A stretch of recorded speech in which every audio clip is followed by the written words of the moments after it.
Hello guys, welcome to Pronouncist, your pronunciation guide. Today we will learn how to pronounce the word shown on the screen, reading. Both US and UK have the same pronunciation of this word, reading. Now read the syllables shown on the screen naturally. Read, ing, reading. Emphasize re and keep ding soft. Read, ing, reading. Emphasize re and keep ding soft.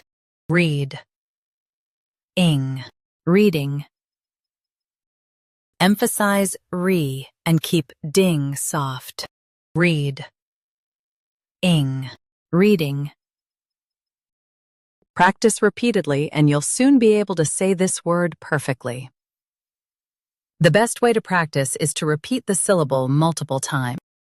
The meaning of the word is looking at and understanding text.